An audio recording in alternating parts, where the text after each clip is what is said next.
Assalamualaikum warahmatullahi wabarakatuh. Waalaikumsalam warahmatullahi wabarakatuh. Bismillahirrahmanirrahim. Alhamdulillahi rabbil alamin. Wal akibatu lil muttaqin. Wala udwana illa 'alal zalimin. والصلاة والسلام على أشرف الأنبياء والمرسلين سيدنا ومولانا محمد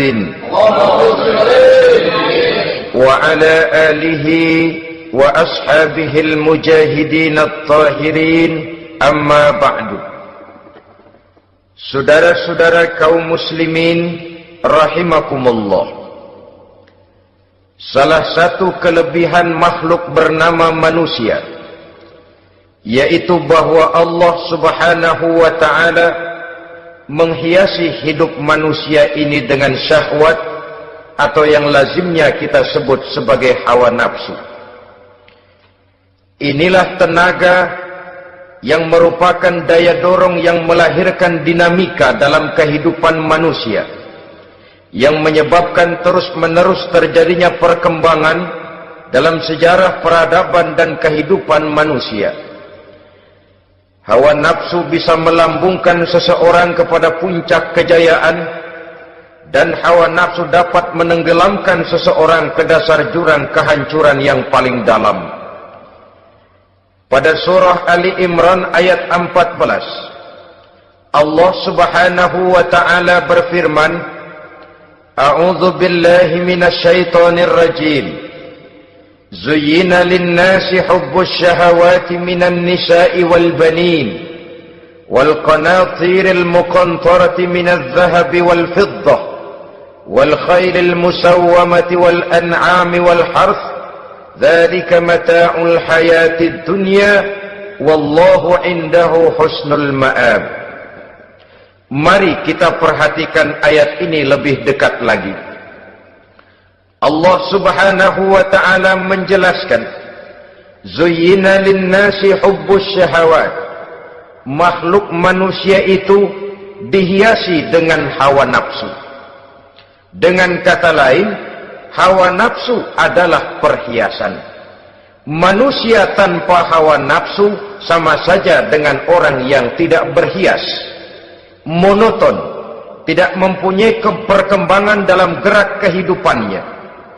Tetapi kalau hawa nafsu adalah perhiasan, maka jika kita berbicara soal perhiasan, ada dua hal yang harus menjadi catatan pokok. Pertama, kapan satu perhiasan boleh kita pakai? Yang kedua, di mana perhiasan itu harus kita pakai? Kalau saudara berdandan rapi, pakai sepatu dengan kaos kaki, celana, jas, pakai dasi segala macam, tapi itu saudara lakukan pada saat saudara akan pergi ke WC, maka saudara sudah memakai perhiasan tidak pada waktu yang tepat.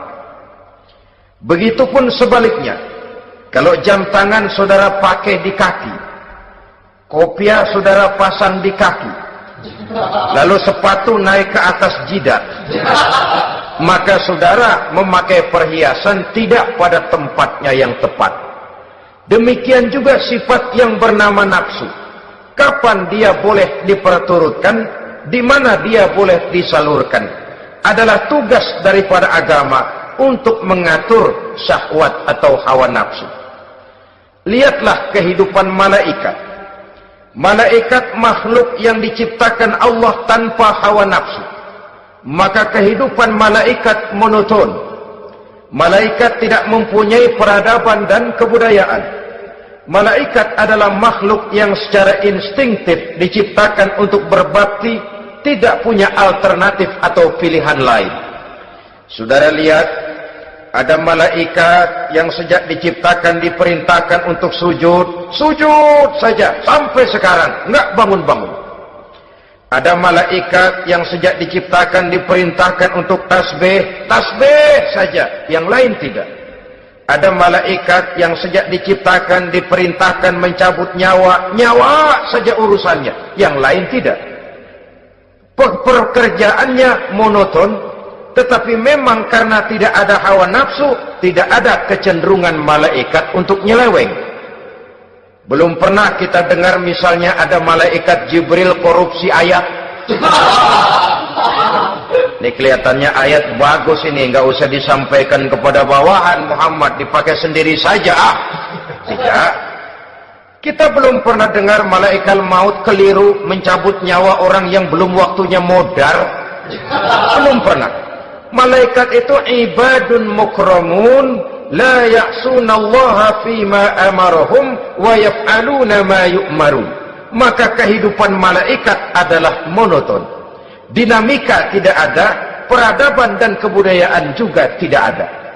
Andai kata bumi dan seluruh isinya diserahkan kepada malaikat untuk mengisinya, barangkali saudara tidak akan pernah kenal jembatan Semanggi, saudara tidak akan pernah kenal Monas, gedung-gedung bertingkat, gedung-gedung pencakar langit. Semua yang menggerakkan itu adalah karena manusia mempunyai hawa nafsu. Nah, kemudian pada kalimat berikutnya Allah memberikan rincian. Apa nafsu kepada apa yang paling menonjol dalam kehidupan manusia itu? Pertama, minan nisa, hawa nafsu kepada perempuan. Ini tentu yang ditujukan laki-laki. Dimanapun saja makhluk bernama laki-laki, kalau dia normal, tidak impoten, mesti suka kepada perempuan. Itu wajar, bin pantas alias normal. Tetapi tadi saya katakan di awal, nafsu kepada perempuan adalah perhiasan. Kapan makainya, di mana makainya, itulah tugas agama memberikan tuntunan dan aturan. Saudara-saudara kaum muslimin rahimakumullah, nafsu kepada wanita dapat mengantarkan seseorang kepada puncak kejayaan, tapi nafsu kepada wanita bisa menenggelamkan seseorang ke jurang kehancuran. Bergantung kepada latar belakang apa yang mendorong timbulnya syahwat tadi.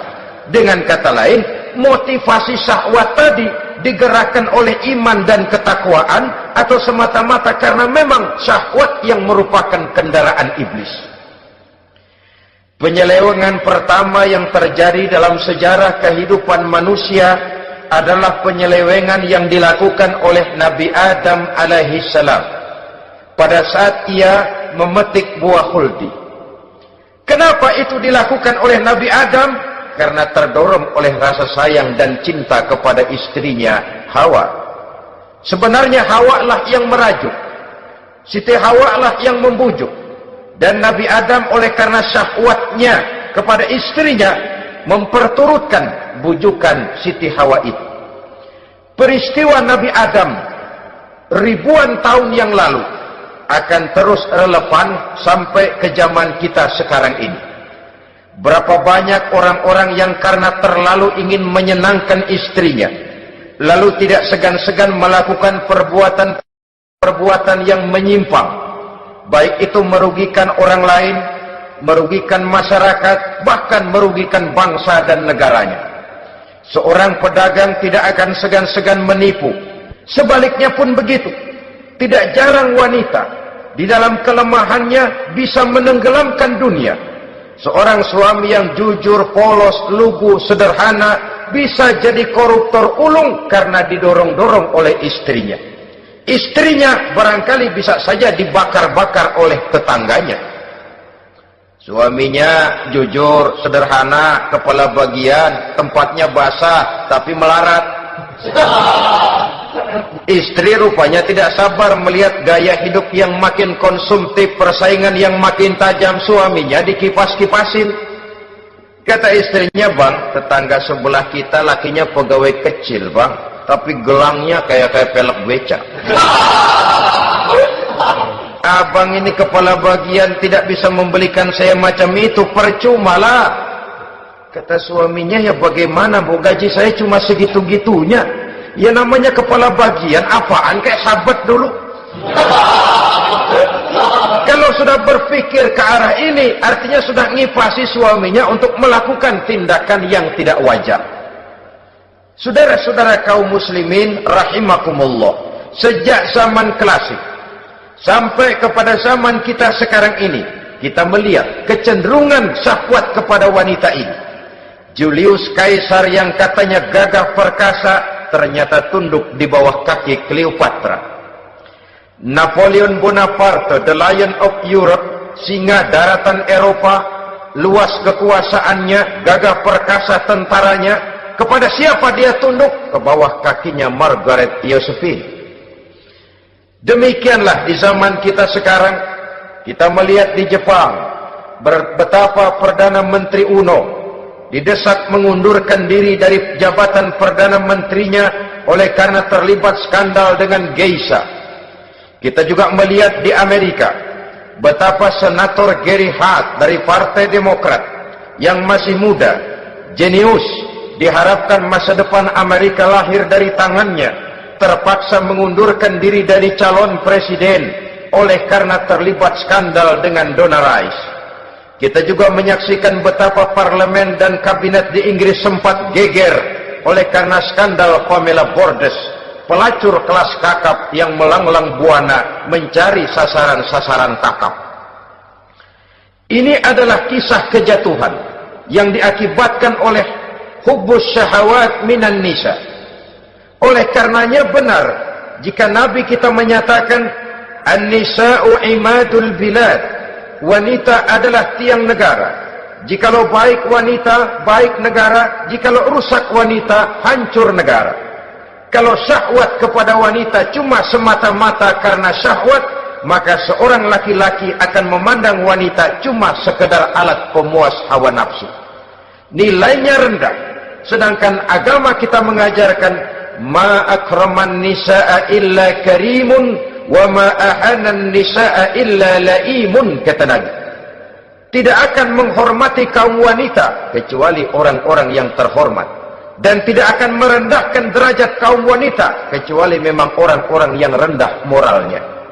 Dengan kata lain, apabila syahwat minan nisa ini dilandasi dengan semangat iman dan ketakwaan, maka kehidupan Rasulullah sallallahu alaihi wasallam sungguh menjadi figur dan contoh dalam kehidupan kita.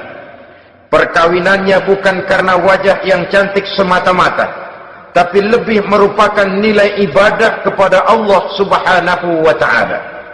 Dengan demikian, kecenderungan kepada hubbus syahawat minan nisa dikontrol oleh nilai iman. Barometernya, tolok ukurnya adalah iman. Di zaman sekarang banyak kasus kawin campur yang pada akhirnya akan membingungkan kita sendiri. Padahal Al-Quran secara jelas dan tegas memberikan bimbingan. Orang itu kalau sudah, kata Imam Syafi'i, wa ainur ridha an kulli aibin kalilatun kama anna aina suhti tubdil masawiya.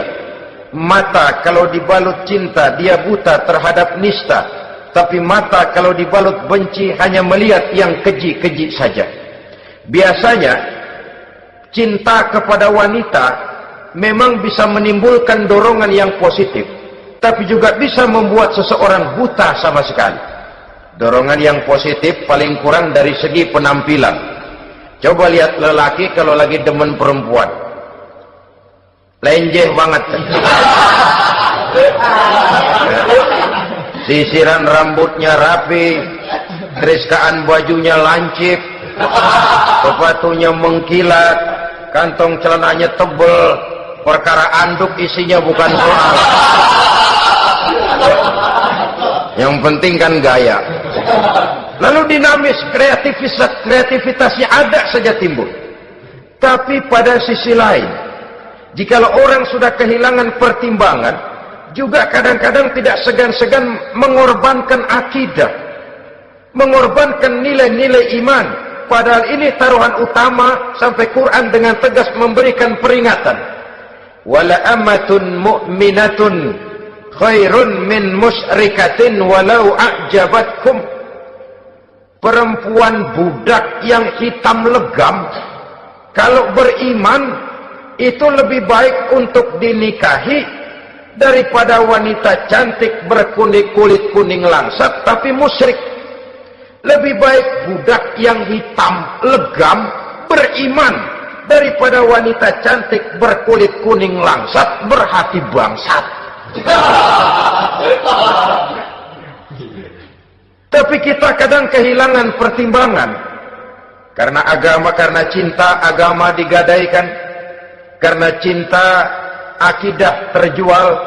Karena cinta keyakinan jadi korban. Ini semua penyakit yang datang dari hubbus syahawat minan nisa. Kecenderungan mengumbar nafsu kepada perempuan.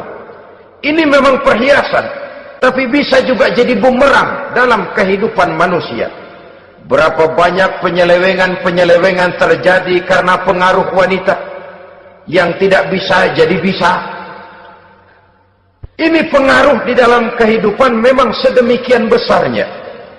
Sehingga saudara-saudara kaum muslimin, inilah yang perlu dikendalikan dalam kehidupan, kapan dan di mana. Kalau nafsu adalah perhiasan, kapan dan di mana perhiasan itu harus kita pakai. Di mana dia harus kita tempatkan. Begitu juga yang menyangkut soal perempuan. Kapan? Ya kapan tentu kalau sudah nikah. Di mana? Yang jelas bukan di depan umum.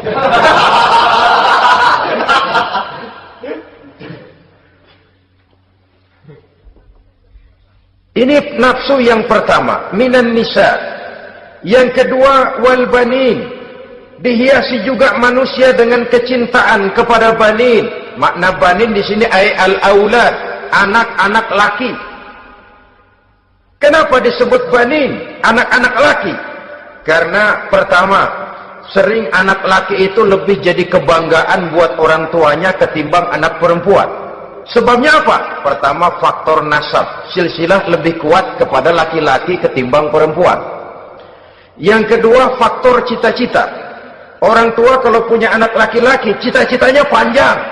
Nak, kau nanti jadi dokter ya. Nak, jadi insinyur ya. Nak, jadi pilot ya. Nak, jadi pengusaha ya. Nak, jadi presiden ya. Tapi kalau dia punya anak perempuan, paling, ya nak, mudah-mudahan nanti kamu dapat jodoh orang baik, nak. Dapat jodoh orang soleh. Saudara-saudara, yang ketiga, anak perempuan itu kalau sudah berkeluarga, biasanya pindah kepada lingkungan keluarga lain. Sehingga orang berkata, punya anak perempuan banyak sebenarnya seperti agen. Artinya ada yang mau bawa, kan gitu. Ada yang minta, ambil. Ada yang berminat, buntel. Paling dia nengokin orang tuanya ya lebaran. Ya syukur kalau sebulan sekali atau seminggu sekali. Tapi minimnya kan lebaran. Dengan demikian dari garis nasab ini lebih kuat al-banin ketimbang al-banat.